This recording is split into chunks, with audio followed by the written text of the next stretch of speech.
Muito bem-vindo, minhas caras e meus caros. Estamos aqui mais uma semana aí apresentando o podcast A Contrapelo, o seu podcast de ciências humanas em geral. E hoje vamos para mais um debate. Começando aqui então mais um A Contrapelo. Hoje a gente vai falar sobre história e literatura e aí vamos abordar algumas questões que adentram esses dois temas e fazem eles dialogarem. Eu sou o Christian, né, já o apresentador disso aqui quase, e a gente está com o Matheus. Você quer se apresentar aí, Matheus? Claro, cara, me apresentar um pouquinho. Então, pessoal, eu terminei, né, minha faculdade de História agora, graduação, com muita luta, mas deu certo. Fiz, né, licenciatura e bacharelado, tenho um interesse muito grande nessa história, com literatura, ficção, né? É um tema que me motiva muito, né? E recentemente consegui passar, né, na PUC mesmo, para o mestrado agora na literatura, né? Vamos tentar Parabéns. Vamos tentar ampliar essa discussão um pouco mais, né? E você também já dirigiu um grupo de estudo sobre o tema, né? Eu Sim, a acho gente importante dizer. fizemos semestre passado, né, um grupo de estudos na temática História e Literatura. Foi muito interessante, né? Participou alunos de ambos os cursos, né? E aí deu para ampliar muita coisa, discutir, aprender muita coisa, né? Então é sempre enriquecedor, assim. A gente está tentando pensar o que vamos fazer para o semestre que vem, mas vamos lá, né? Não sei, no grupo que você fez, você teve muita presença de historiadores? Porque eu vejo que tem um receio de historiadores trabalharem com literatura, cara. Você diz no grupo? Isso, no grupo de estudo. A gente contou mais ou menos, a grande parte dos alunos que tinham, né, foi no segundo período de história. A gente percebe que os mais avançados, não sei, né, se por um cansaço ou por algum outro motivo, não participaram tanto. Mas aí foi muito interessante, porque como os meninos estavam começando, né, a graduação agora, no segundo período a maioria, então, né, foi surgindo algumas dúvidas assim ainda um pouco iniciais, mas que na medida que a gente ia aprofundando, né, enriquecia muito. Então eu sinto, né, que ainda tem um receio ainda dos alunos, né, em grande parte pensar a questão da ficcionalidade, mas é com o tempo, né, trabalhando. Então a gente vai entrar aqui no nosso primeiro tópico, que é verdade versus ficção, porque esse é um tema muito recorrente quando a gente pensa na literatura, né? Ainda Uhum. mais porque o historiador, assim, a gente está mergulhado numa cultura empirista, muito ligada ainda ao positivismo lá do século XIX, aquelas questões da história ligada a documentos realistas, né? As fontes realistas que visam entregar a verdade. E por muito tempo o historiador ele teve medo de dialogar com a literatura porque ela se assume como ficcional. Você quer começar a falar um pouco sobre essa relação? Posso. Fa- Como diria nossa professora Carla, né? O vício de historiador é voltar aos gregos. Então eu acho interessante a gente voltar, né, nessa raiz da questão aí. A gente sempre fala muito do Heródoto, né, como pai da história, né, aquela coisa toda, mas pensar também que a história, quando nasce, pensando no Heródoto como pai, na antiguidade, ela também nasce dessa literatura, né, da literatura é, ficcional propriamente, né? Aí tem o Homero e aquela coisa. E a grande questão é que a palavra, né? Ela aparece como algo importante para se dizer a verdade. A palavra como um recurso da verdade. Um exemplo disso hoje em dia, a gente pode pensar, né? Como que, por exemplo, quando a pessoa vai casar, né? O que legitima um casamento ali? Então é quando um padre diz, né, eu os declaro marido e mulher. Então a palavra ela tinha nessa questão da verdade muito forte. Então os poetas, né, aquela coisa. Quando a gente tem uma ampliação dessa discussão, à medida que as pessoas agora necessitam de outros meios, né, principalmente a questão da escrita, como legitimação da verdade e tal, muda-se muito, né, a noção de como que a gente vai se relacionar com essa verdade. Aí tem tudo a ver com o que você está dizendo, né? A questão desse mundo empírico. A verdade, ela deixa de ser o que é dito e passa a ser o que pode ser comprovado, o que pode ser visto. espírito, então cria uma relação muito interessante. Ficou claro isso? Ficou. E o que eu gosto de trazer sempre, assim, quando a gente pensa na questão da literatura, é que a galera tende a menosprezar o valor que ela tem perante a documentos, por exemplo, os processos crimes e outros documentos que, entre aspas, são que visam a realidade Uhum. concreta, entre aspas. Só que a gente tem que lembrar, né, que a realidade, ela tá ali. Ela tem um acontecimento rolando agora, você está observando ele. Ok, mas o seu cérebro está interpretando esse acontecimento e as suas palavras posteriormente o reinterpretarão novamente. Então, a realidade, você jamais vai conseguir comprová-la como ela é, sabe? A gente, num papel, ou mesmo até na fala, a realidade já passou por todo um filtro que cada indivíduo já possui, Eu, quando você observa um fato. Você ia aham. falar, Eu complementar? acho interessante pensar que muitos teóricos também já, antes, né, da consolidação da história como uma ciência, já questionavam essa noção da ficcionalidade. A gente pensa, por exemplo, né, um grande filósofo como Platão, e ele tecia críticas muito ferrenhas, né, contra os poetas, os ficcionais, né, que ele falava que essas pessoas estavam enganando os outros. Porque se a própria realidade já é uma imitação perfeito das ideias, a realidade já é uma imitação. A ficcionalidade, então, é uma imitação da imitação, né? O que é pior ainda. Então, é muito interessante pensar como que essa discussão, né, do que nós vamos dizer como a verdade, já aparece aí desde esses clássicos, se afunilando aí no decorrer da história, né? Eu tava lendo um pouco mais sobre o Jenkins e quando ele vai trabalhar a perspectiva da verdade, e ele fala que a gente tem essa questão da verdade muito ligado lá ao Platão mesmo, né? Uhum. E nessa concepção que você disse sobre a poesia, a literatura, ela pode enganar o povo. Mas, contrastando com outro livro do Barros de Assunção, a gente pensa, por exemplo, quando a gente narra um crime, o sujeito mais próximo dos acontecimentos é o cara que comete esse crime, Sim, né? com certeza.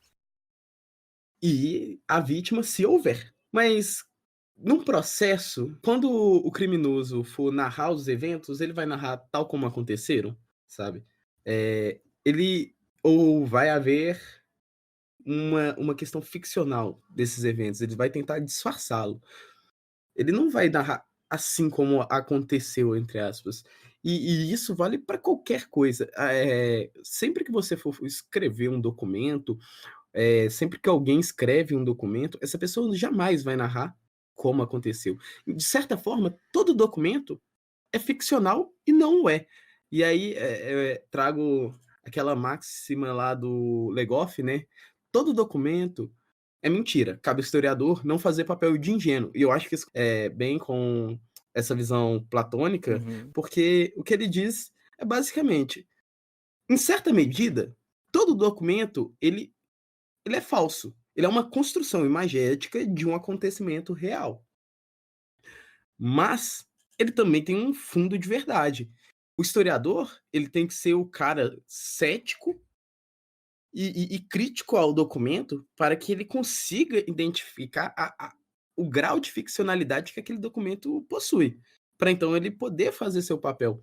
Porque mesmo os documentos que julgam ser realistas, por exemplo, um relato de uma viagem, e aí a gente tem como exemplo, eu esqueci o nome do alemão, que ele veio para as regiões da América fazer relatos de viagem. Ah, sim. E nos seus relatos, ele colocou o canibalismo, mas ele nunca vivenciou o canibalismo. Mas isso disseminou como se fosse a realidade, porque era um relato de viagem. Uhum. Em certo grau, aquilo é ficção. Em certo grau, a ficção ela pode ser realidade. Por exemplo, quando a gente analisa um texto ficcional e a gente tem que lembrar que toda ficção ela parte de um fundo de realidade. Então, por exemplo, quando você analisa a invenção de um ET, entre aspas, uma sociedade alienígena. Uhum. Você vai perceber que nessa sociedade fictícia alienígena, você consegue identificar traços organizacionais Humanos. da nossa sociedade. Exato, humanos, da época do escritor. Até a tecnologia que a gente inventa é baseada na tecnologia que a gente tem. Uhum. A gente pode ver isso, por exemplo, no Star Wars, que se a gente assiste os filmes um pouco mais antigos do Star Wars e olha aquela tecnologia, você fala, como que nessa época os caras estão usando um tubo desse tamanho de computador? Olha os computadores de hoje, por exemplo. Mas naquela época a noção de tecnologia era diferente da noção de tecnologia de hoje. E a gente consegue, na ficção, trabalhar um pouco das perspectivas, das análises da época, do que estava circulando. E isso entra um pouquinho na mentalidade, né? Uhum. Eu acho muito interessante essa questão, porque eu acho que o que o historiador ganha muito é tentar entender esse escritor, né, no seu tempo aí. A história das mentalidades, ela vai vir justamente daí, né? De onde que está inserido esse personagem, né, vamos dizer assim. Que, claro, para a própria escrita dele é referenciado no seu tempo, né, nas suas vivências, né, naquela coisa. A teoria literária, durante muito tempo, ela pensava que a análise literária tinha que ser puramente do texto, né, isolado de tudo. O próprio texto em si mesmo explicaria todas as questões. Só que isso é percebido que não é suficiente, né? Demais, a gente precisa entender a relação do autor com o seu meio, com o seu contexto, né? Então tudo isso junto é que forma. E o próprio leitor também, né? A reinterpretação, né, que ele dá para esse texto. Então é muito interessante pensar esse fluxo, né? Vamos pensar assim, contínuo entre a obra, o texto, o leitor. Agora, na escrita histórica é muito interessante o que você diz, e aí eu lembro muito do livro da professora Lilia Schwartz, né, que é o Lima Barreto, Triste Visionário, que é uma biografia, né, do Lima, e é interessante que na introdução ela fala assim, uma das maiores dificuldades, né, do historiador, numa pesquisa séria, né, é fazer a biografia de alguém, porque a gente encontra muitas lacunas. E como que eu vou complementá-las, né? Aí a mão para escrever algo ficcional chega até a coçar, né? Mas não pode, né? Você fica assim, como que eu digo algo que eu não tenho certeza, né? Então, é interessante pensar como que a própria escrita da história, né? É repleta desses detalhes ficcionais, vamos dizer assim, para ir complementando o texto, porque não tem como a gente pegar essa realidade. A gente pode levar que a historiografia ela é um gênero literário, né? Porque ela Polêmico falar isso. não, assim, ela respeita as suas regras e tal. Um gênero literário no sentido de que eu tô falando de ter as suas formas de se Escrita, né? contar, de se narrar, de escrita.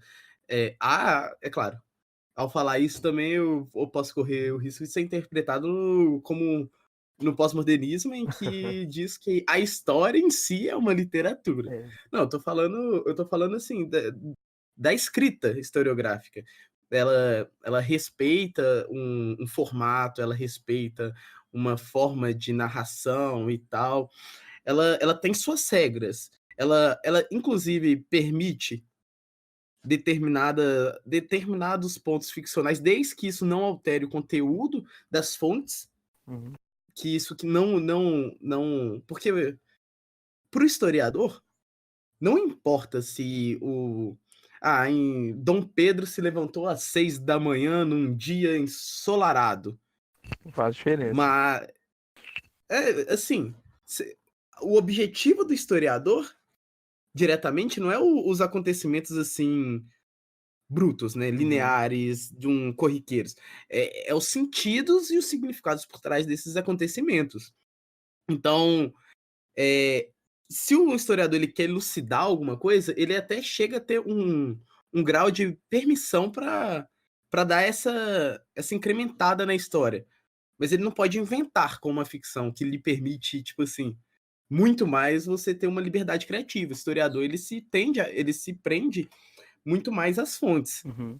Só que aí a gente tem que levar em conta que as fontes que ele se prende também, ela é uma construção narrativa, sabe? E eu acho interessante demais isso, que quando acontece quando há um acontecimento e há o relato desse tal acontecimento, a fonte é um outro acontecimento, porque a criação dessa fonte, o que ela diz, como ela diz e tal, isso tudo pode mudar esse acontecimento e não necessariamente ser real. E o historiador fica à mercê disso. E ele tem que ir atrás para tentar enxergar, eh, sabe?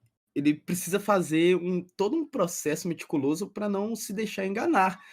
Uhum. Mas a gente, muitas vezes, os documentos que chegam até nós, eles já são uma seleção artificial, muitas vezes, dos documentos de uma época. Uhum. Então, os documentos que chegam até nós, a gente já tem que levar em conta que eles têm uma intencionalidade. Alguns mais, outros menos e tal. E eles já fazem parte de uma construção narrativa de um ideal.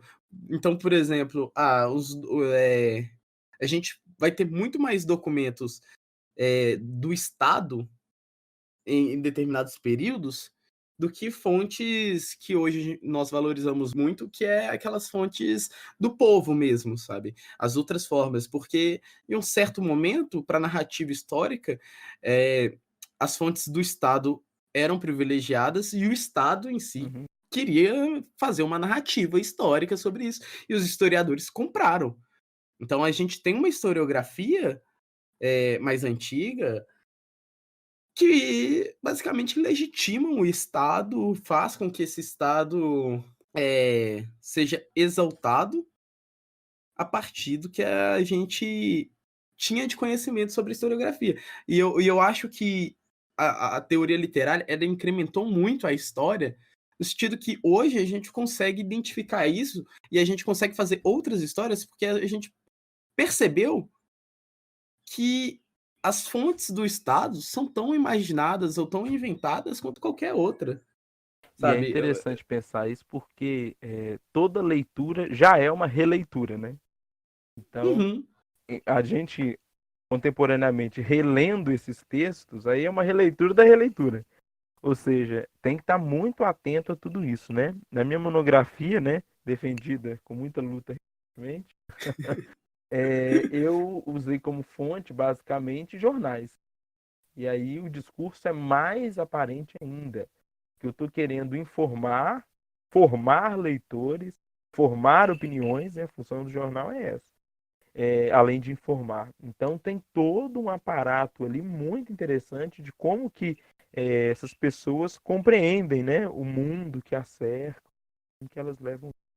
Agora, essa questão que você está falando, né, da história como essa preocupação nacional dela, né, no século XIX, é muito interessante porque isso nasce praticamente junto com a literatura comparada, né? Porque a história ela nasce com qual objetivo no século XIX, né? Além de criar a história nacional, é mostrar que a minha história nacional é melhor do que a do outro, né? Então, a história francesa é melhor do que a Exato. alemã. Então, o objetivo é esse, né? E a literatura comparada nesse contexto é muito interessante porque ela vai comparar literaturas também, né? Então, olha, não, Vitor Hugo é melhor do que o Shakespeare. Então, o objetivo era comparar para mostrar quem é melhor mesmo, né? Então, como que nasce, nasceram juntas, né, na antiguidade, e no século XIX ambas têm essa virada tão interessante, né, dessa busca pelo nacional, pelo formar, né, cidadãos, aquela coisa. E, inclusive, isso talvez se encaixe um pouco no que eu falei da historiografia também poder ser um gênero literário, porque um historiador ele também pode recorrer à historiografia para analisar essa disputa Uhum. presente naquele contexto. Então ele vai analisar a historiografia francesa e alemã e perceber esse combate político dentro Sim, dela. com certeza. Entendeu? É isso que eu tava querendo dizer, porque talvez alguém esteja ouvindo aí e tá falando assim, o pós-moderno. Tem um pezinho na pós-modernidade, mas Um pé. não, um pé, talvez uma cabeça, mas não assim, ainda não vou sustentar isso agora, mas esse sentido de a historiografia, se você compará-la, você pode utilizá-la assim como uma fonte literária, um texto, sabe? É, Para identificar esse confronto. o professor Assunção, né, no primeiro episódio aqui, né, que você gravou, ele fala algo muito interessante. E o historiador, claro, ele vai escrever história, né, ancorado aí pelas fontes e tudo mais, mas não necessariamente o texto, né, precisa ser mal escrito. Mal escrito não no sentido ortográfico, né, no sentido de fluidez mesmo do texto. Ou seja, a gente pode abusar, né, desses recursos que nós temos aí para deixar o texto mais fluido, aquela coisa toda, acessibilidade, como vocês discutiram no episódio anterior, né? E tudo isso é muito Sim. interessante para pensar como que o historiador também ele tem que se aproximar, né, dessa teoria literária, dessa literatura, claro, sem abandonar nossas metodologias, né? Então, é esse Aquilo. meio, né? A nossa metodologia, ela é importante, mas a gente não pode achar a exclusão da sociedade faz parte da metodologia, né? Uhum. Porque senão a gente vai ser consumido por jornalistas. Exatamente, exatamente, isso é verdade. Eles escrevem muito melhor do que nós. Uhum. Porque é aquilo. Nós temos.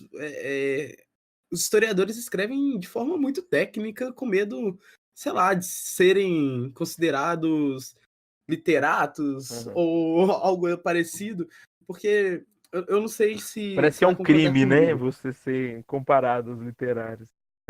Isso, É você um escrever crime. bem, é um crime você escrever bem histórias, sabe? Não pode, que isso? Você vai Exatamente. escrever bem? E eu não sei se você vai concordar que o medo, e isso foi até uma pergunta que eu fiz lá com o Barros, com a Assunção Barros, o medo do historiador é ser engolido pela literatura, assim como ele teve esse medo com a sociologia no século XX, Uhum. lá com os análises.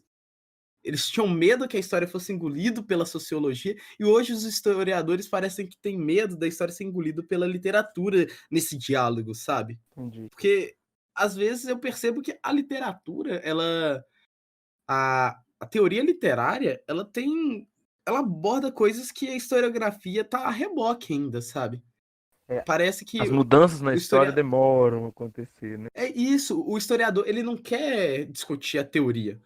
O historiador quer a prática. E o E problema é que a prática sem teoria. não tem como, né? Uma das coisas Não. interessantes, esse semestre eu fiz um esforcinho para acompanhar quase todas as monografias das defesas. E na banca, muitos professores falavam: olha, você fez um capítulo dedicado à teoria, então você teorizou tudo que tinha, né, sobre o tema que você elegiu e deixou num capítulo. Agora, quando você foi analisar as suas fontes, você praticamente as descreveu, né? Ou seja, não teve diálogo nenhum com a teoria, né, historiográfica. Então fica um texto vazio, né, separado, né? Então a grande coisa é o quê? Essa análise junto com a teoria, né? Parece óbvio, né? Mas não é o que se faz, né, nas academias. É, há uma relutância dos historiadores com a parte teórica, né? Tá? Eles falam, não, isso não é para mim, deixa para os historiadores que gostam. Mas a história, ela é teoria, Teoria porque pura. ela é hipótese, Uhum. sabe? Eu- Ela começa com um problema, porque se a gente não leva em consideração isso, o que a gente está fazendo é relatar o passado. A história não é isso. não é, de forma É, alguma, né?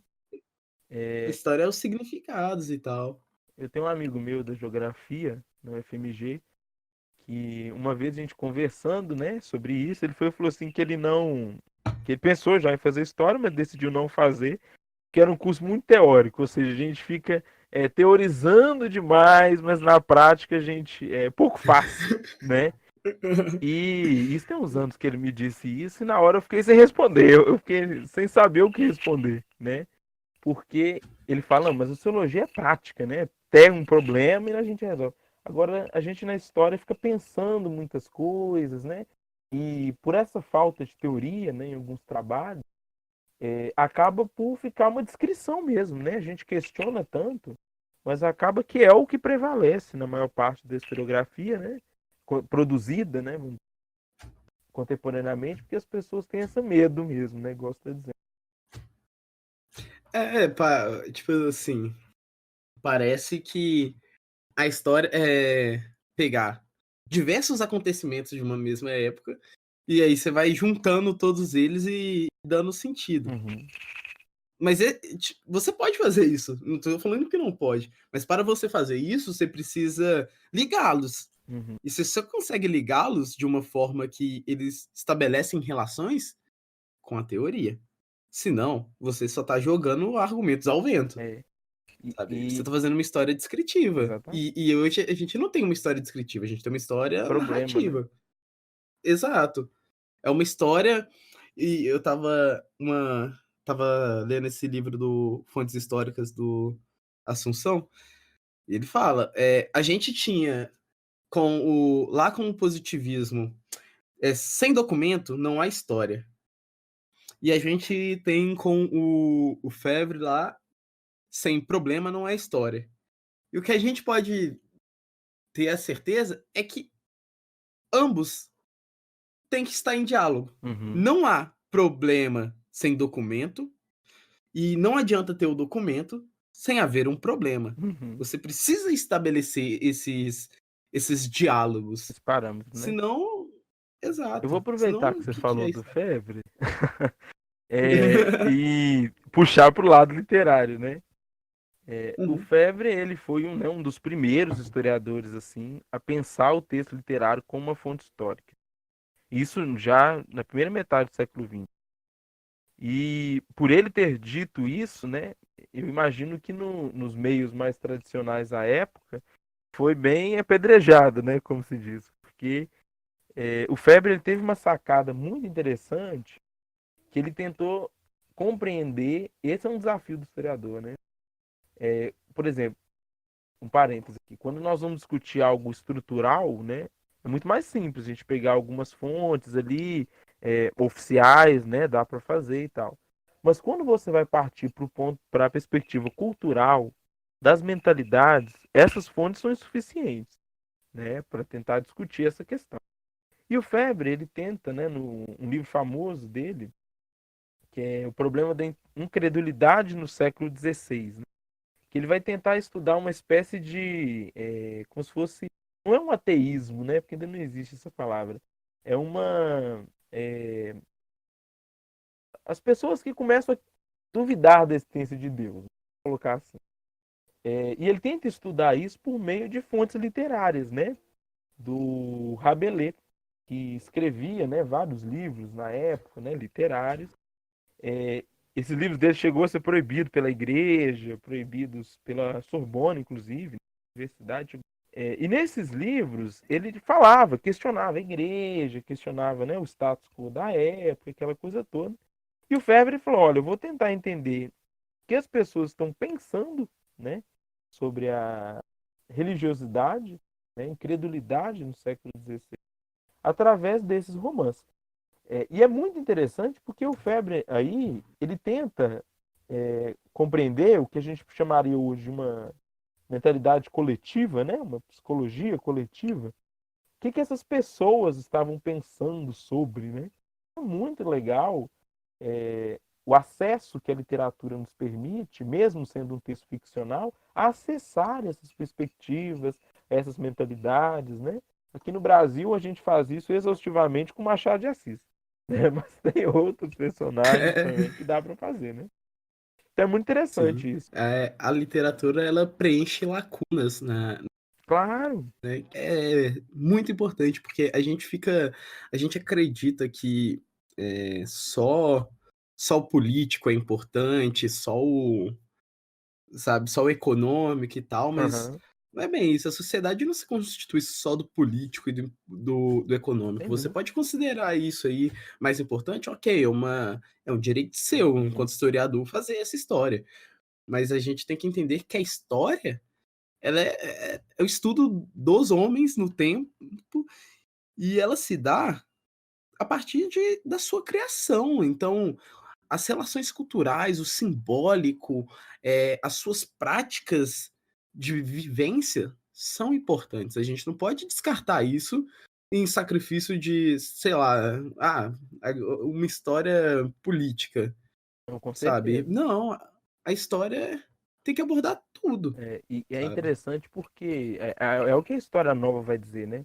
O que são as fontes para o historiador agora? Tudo, né? Então, isso amplia muito as questões. Só que ainda existe na academia uma relutância muito grande a tudo, né? Para a gente ainda tem que ser apenas as fontes escritas. Fazer um trabalho com outros tipos de fontes é possível, mas é complexo, né? A recepção desse tipo de trabalho. E isso é um desafio, né, constante. Eu lembro de tem a professora, né, Regina Horta da UFMG, que ela pesquisa o meio ambiente, né? Ou seja, o grande tema, né, dela estudar, que ela estuda na história, é o meio ambiente. Não só o meio ambiente, né, mas como, por exemplo, os animais no século XIX. Como que são, né, a vida desses animais? Pensar o século XIX brasileiro.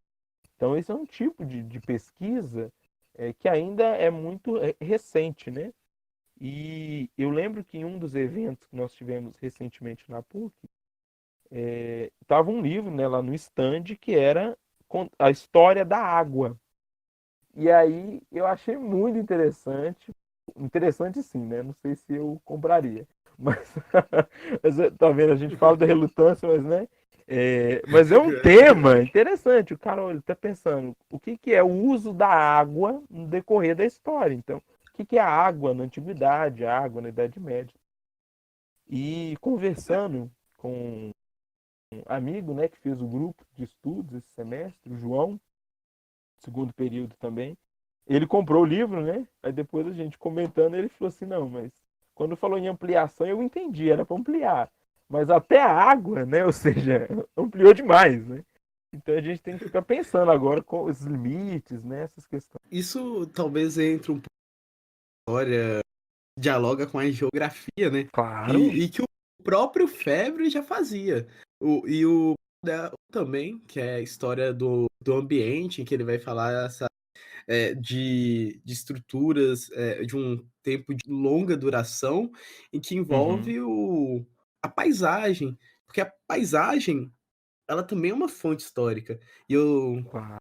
o Barros, ele fala disso no livro também, que é a paisagem, ela diz muito, ela pode dizer muito tanto sobre a cultura quanto a formação social daquela sociedade. Eu achei isso fantástico, porque essa ampliação, essa virada, sabe, cultural dos historiadores, se assim eu posso dizer, Uhum. permite que a gente faça uma outra história, uma história mais, sabe, para todos os gostos. Talvez Exatamente. talvez a gente corra um risco que o José Carlos Seis fala, que é tipo assim, talvez vire uma história meio mercadológica, sabe? Tipo assim, uma Uhum. história feita para nichos para vender. Mas Isso é um problema. é um problema que a gente vai ter que encarar. Mas a gente, sabe, a gente não pode se limitar por conta disso. Uhum. E com certeza não. Pensar que hoje em dia, né, tudo está sendo muito comercializado. Então pensar que a própria escrita também da história entra nesse balaio, né? Agora a gente tem que pensar como resistir a isso, né? E tentar manter uma produção historiográfica independente, né? Eu acho que isso é fundamental no Brasil, né, o Brasil. A questão da manutenção das universidades públicas, né? Porque grande parte do conhecimento histórico brasileiro que é produzido hoje é fruto das universidades, sobretudo públicas, né? É claro que nós temos centro de pesquisa, né, iniciativa privada, etc., mas a grande produção vem dessa iniciativa e debates como privatização, né, dessas universidades é algo muito complexo. da gente poder pensar, porque a partir daí, né, o grande centro da nossa discussão está ali, né? Como a gente perder isso? É É, importante pensar essas. assim, a história, como eu diria, ela não é ruim em si. Ela é ruim se ela ficar só nisso. E o É. problema é que se ela Uhum. for para privada, ela vai ficar só nisso, sabe? Exatamente. Porque, assim, talvez hoje o que mantenha as editoras sobre história, historiografia e tal, seja isso, seja essa história de nichos. Mas, Uhum. se a história se prende a isso, aí fica meio complicado, porque o historiador ele precisa de liberdade. E aí a gente, até no episódio anterior que a gente falou sobre como que a ciência precisa ter um grau de independência, a história não pode ser diferente, ela precisa manter sua independência. Uhum. Senão, Eu lembro disso, dessa discussão no primeiro período do curso, né? Que eu lembro que a Carla dizia que a profissão de historiador não tinha sido regularizada, né? E ela falava, olha, por um lado é até ruim, que hoje, a gente perde isso, perde aquilo, mas por outro é bom, porque aí a gente é livre também, não tem que responder a ninguém, né? Cada um pesquisa o que quer, então tem os dois lados, né, da moeda, essa liberdade, prestação de contas, né? é, Interessante pensar isso. sim, eu, eu queria que a gente tivesse uma academia mais voltada para uma divulgação desse conhecimento, até para a Sim, é gente, importante. porque a gente não tem essa regulamentação, né? Então é até difícil para as pessoas compreenderem o papel do historiador na sociedade, Uhum, uhum. porque a gente não tem essa regulamentação e tal. Então, talvez o que a gente podia ter feito e não fez foi disseminar a importância desse campo e tal, que a gente não conseguiu e que a gente tende É, a negar, porque mas eu acho que a gente está perdendo isso assim por receio mesmo, né? De enfrentar as academias, vamos dizer assim. Porque nós temos a sorte de trabalhar com um tema que é interessante, né? Querendo ou não, muitas pessoas nunca nem tiveram vontade, né, de estudar academicamente história, mas amam história, a história tá que na é algo moda, né? interessante, né? Tá na moda também, e é algo interessante. Então a gente podia ganhar disso, né? A professora Lilian Schwartz, né, ela tem o canal dela, né? Que ela mantém as páginas e tal, que ela tem um trabalho de divulgação interessantíssimo, que eu acho que vale a pena outros profissionais, é, no bom sentido da palavra, plagiarem a ideia dela, né? E expandir essas discussões, né, para o grande público mesmo, os meios digitais. Então, eu acho realmente muito importante. E eu acho que quem tá na academia tem que ter um compromisso maior com isso. Porque, sabe, aí a gente tá na academia, parece que tá tudo tão segregado, por exemplo, a gente não conversa nem com os próprios acadêmicos, sabe?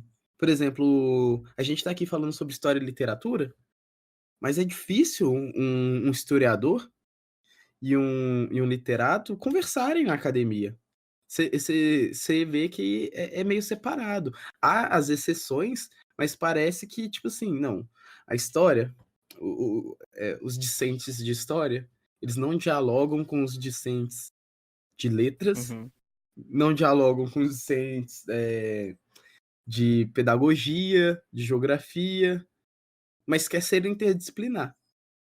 E a É, gente fala, essa é a dificuldade, né? exato. E quando a gente vai pensar os análises que propuseram a história interdisciplinar, o Mark Bloch e o Fevre tinham um diálogo constante com os professores de outras disciplinas e a partir dos Sim. diálogos, da conversa, fizeram essa interdisciplinariedade. Uhum. Então, assim, Isso me lembra a palestra do professor José de Assunção, voltando nele, né? Que ele falou uma coisa assim que eu acho que me marcou muito assim para a vida, que é essa noção da interdisciplinaridade, pensando somente como, estou usando o texto literário, pronto, sou interdisciplinar. Não é isso, né, gente? Não é. O Febvre, ele comete, né, esse equívoco, né? Claro que também, né, a época era outra questão, né? Mas ele pega a literatura como fonte, tanto que ele somente como fonte, né? Mas não como fonte principal. Então ele estuda essa questão da incredulidade, só que ele compara com outras fontes também, né? Então ele vai pegar testemunhos da igreja, ele pega dicionários, né, da época, porque o Rabelais ele tinha uma mania de inventar palavras também, né? Um Guimarães francês. Então ele usa de outras fontes. Se a gente faz isso, a literatura ela aparece como algo para comprovar uma hipótese que eu já tenho, né? E não é só isso, nós também temos que nos apropriar da própria teoria que eles usam, né? Nós temos que nos apropriar da teoria literária, mesclar com essa teoria historiográfica para produzir esse conhecimento, né? Então, essa verdadeira interdisciplinaridade está ligada a essa mescla dos conhecimentos, né? Não é só pegar parte fragmentada, um objeto, alguma coisa. Não, nós temos que dialogar, né? Temos, e diálogo pressupõe contribuições de ambas as partes. Não é apenas um grupo que fala sobre um objeto, é essa contribuição. Então é importante pensar isso. Só uma coisinha que eu lembrei aqui agora, e se não me engano, foi na semana de história ou na do Lafis, já não me recordo bem, que eu estava, né, no simpósio temático sobre história e literatura. E aí veio um aluno da FMG, está fazendo mestrado lá, né? Ele chama Esteban Gomes. Ele é, ele é latino, eu não lembro a nacionalidade muito bem. Que ele está estudando como era a alimentação dos escravos no século XVIII e XIX a partir de textos literários. Então ele pega um texto literário do século XIX e procura partes em que fala da alimentação. E ele está tentando traçar o que essas pessoas comiam. E aí ele contando um caso muito interessante, porque ele é antropólogo de formação, né, um mestrado agora na história, que ele estava fazendo uma escavação arqueológica no país dele, não recordo qual, e ele fala que ele conseguiu encontrar uma área, né, através de uma descrição de um romance ficcional. Que ele até cita lá, ele citou na hora qual que foi o romance. Mas eu achei muito interessante como que a gente fala, é tanto ficção, né, mentira, aquela coisa toda. Mas tem ali a realidade também. O próprio autor, quando escreve, né, para dar ao leitor aquele sensação de realidade, né, ele se vale muitas vezes de textos históricos, né? Ele se vale muitas vezes de documentos. Então, ele criou um cenário ali que era compatível à realidade e contribuiu para que ele conseguisse encontrar uma área lá no sítio arqueológico dele. Então, eu achei muito legal pensar essa interdisciplinaridade, né, da história com outras áreas, né, para além da literatura, né, e como que isso enriquece. Porque o Uhum. que ela faz é, por exemplo, ela pega a literatura e ela não traz a literatura somente como fonte, ela traz a literatura como ela traz a literatura, a sua teoria para a história de forma a mudar as estruturas históricas. Porque, por exemplo, Uhum. quando ela propõe que a verdade é uma construção nas ciências humanas, e o que seria uma construção? Vamos supor, a gente, na história, nós temos regimes de verdade. A gente já falou sobre isso há um pouquinho antes, correto? Sobre, por Uhum. exemplo, o positivismo. Tinha um regime de verdade histórica ali. Hoje, a gente tem um regime de verdade histórico que legitima um poder. Por exemplo, a gente vive numa sociedade capitalista que é mercadológica e que Uhum. hoje não tem uma contraposição tão forte como houve, por exemplo, na Guerra Fria. Então, muitas vezes, a história que a gente escreve legitima esse, esse estado. E algumas das verdades que a gente estabelece, ela passa dessa legitimação, ela passa por esse ciclo de poder que vai legitimar a verdade histórica. Então, por exemplo, hoje, vamos fazer um e se aqui. Se, por Uhum. exemplo, o nazismo ele tivesse vencido a Segunda Guerra, o que seria a verdade hoje, sabe? Essa que é a Uhum. questão. A verdade, entre aspas, aí, ela seria outra qualquer que não a que vivemos. porque sim. talvez todo aquele processo fosse criado uma verdade para legitimar todas aquelas atrocidades em busca de um bem maior, sabe? Aham. E aí De, vem a de uma padronização da sociedade. e essa frase clássica, né, que nós temos aí, da uma mentira dita 1000 vezes torna-se verdade, é justamente isso, né? E é legitimada mesmo. Tem uma charge muito interessante, não sei se você já viu. Roda o Facebook direto aí, né? Que é aquela de um português escrevendo um texto, né? E mergulhando a pena num sangue indígena para poder escrever, né? Ou seja, quem venceu conta a história, né? A história dos vencedores, vamos dizer assim. Mas isso é interessante porque a historiografia contemporânea ela tem confrontado essas perspectivas, né? Claro que elas continuam sendo produzidas em grande escala, né? São as maiores, são as mais difundidas, né? Obviamente, mas já existe hoje uma historiografia para pensar a outra perspectiva, né? Para pensar os de baixo, né? Essa história vista de baixo. E, Então, e- isso é muito interessante também, porque ao confrontar perspectivas, a gente tem novas visões, né? Compreensões sobre o mundo. sim, e eu acho isso incrível porque muda a pergunta o que é história Uhum, para quem é essa história. Porque se torna uhum, isso. Quando você vai analisar o discurso histórico, a partir quando a gente pega, quando a gente interage com o que a teoria literária nos deu para análise no nosso campo, a gente começa a analisar os discursos históricos.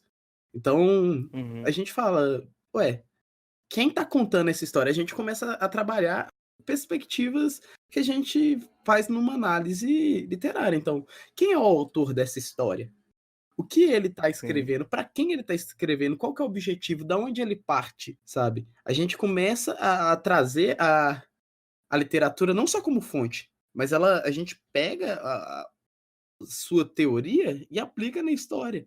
uhum. E isso é interdisciplinariedade de verdade, sabe? Você É, integra mu- o campo ao seu. muitos, principalmente a historiografia ela já pega o documento como uma verdade, né? Então nós vamos, por isso que nós só podemos pegar os oficiais. E é interessante pensar nessa contribuição da teoria literária, pensar o questionamento da escrita, nem é pensando fonte, questionamento da escrita. Então, é essas concepções que você levantou, né? Então, quem escreve, para quem escreve, sobre que contexto, né? Vamos dizer assim, sobre quais poderes, né? Essa pessoa está escrevendo tal texto. Então, tudo isso enriquece muito a discussão, o debate, né? No meu trabalho monográfico, né, para exemplificar um pouco isso, eu tentei entender o que estava acontecendo com os escravos, né, depois da abolição, na imediata abolição. E claro, né, não tinha textos de escravos para poder analisar, então eu fui analisar nos jornais, né, o que as pessoas falavam nos jornais sobre os escravos livres. E eu analisei textos tanto ficcionais, né, como reportagens, enfim. Os jornais do século XIX era muito literário, né? Então tinha muita coisa. Então, tipo assim, e aí eu consigo perceber como que essas pessoas estão entendendo a inserção desse sujeito. Só que é um grupo que está falando ali, né? Então é um editor, é um jornalista, né? Bem consolidado ali, vamos dizer assim. Então, existe um discurso pronto, né? Que muitas vezes é reproduzido. Claro que eles questionavam também muitas coisas. Mas é pensar também quem está falando, né? E isso eu acho que é uma contribuição muito grande que vem das letras, né, para a história e que a gente está aprendendo ainda, eu acho, a aplicá-la, né, na leitura das. Sim, e eu acho que a gente precisa estender isso e levar isso pro ensino, sabe? Porque eu percebo que a gente ainda tá fazendo um ensino de história, ele baseado no conhecimento antigo sobre o que é história. Porque quando a gente Uhum, vai ensinar, a gente ensina antiguidade, a gente ensina Egito, a gente não tá ensinando o que nós fazemos hoje. Porque a história ela é crítica. Mais do que qualquer outra coisa, ela é crítica. Ela é leitura da realidade. Então, por exemplo, essas perguntas que nós fazemos para o documento, para o jornal, a gente precisa ensiná-las. para Sim, com certeza. nossos alunos, sabe? Então, Uhum. pegar um jornal por exemplo, levantar as problemáticas que no Brasil, talvez mais que em alguns outros países, a gente tem um problema seríssimo, porque a gente não tem uma regulamentação da imprensa no sentido de, por exemplo, donos de grandes empresas podem possuir jornais de comunicação, sabe? Uhum.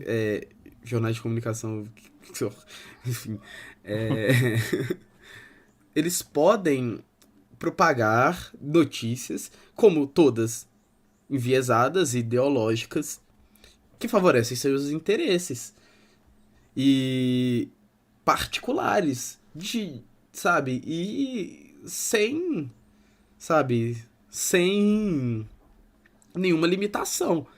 Então, por exemplo, o grupo Globo é uma empresa gigantesca que controla, por muito tempo controlou as fontes de comunicação do Brasil.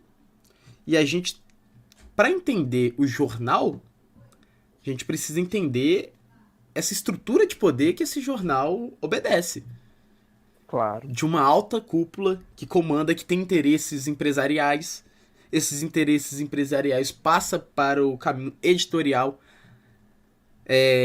Esse caminho editorial vai seguir aquilo que, né, o alto comando quer e vai publicar as notícias de uma certa maneira. Aqui eu não tô nem dizendo se ele. Você tá dizendo que ele é um jornal de direita, de esquerda. Não, tô dizendo para você analisar, tirar suas conclusões a partir de uma análise. Acho que é isso que a Uhum. gente tem que ensinar. Essa crítica. Você não pode chegar pro menino simplesmente falar assim: olha isso aqui, ó, isso aconteceu assim, assim, assim, assado. Não, ensina pra Não, ele a ler o dia dele, sabe? exatamente. E aí você aprendendo a ler um jornal, vamos supor, aí, do século XIX, como é o exemplo, você aprende a ler o de hoje também. É a mesma criticidade que coloca em um, você põe no outro. Exato, e eu acho E que é isso, até melhor, né? Porque você tira um pouco daquele negócio do acontecimento quente. uhum, é.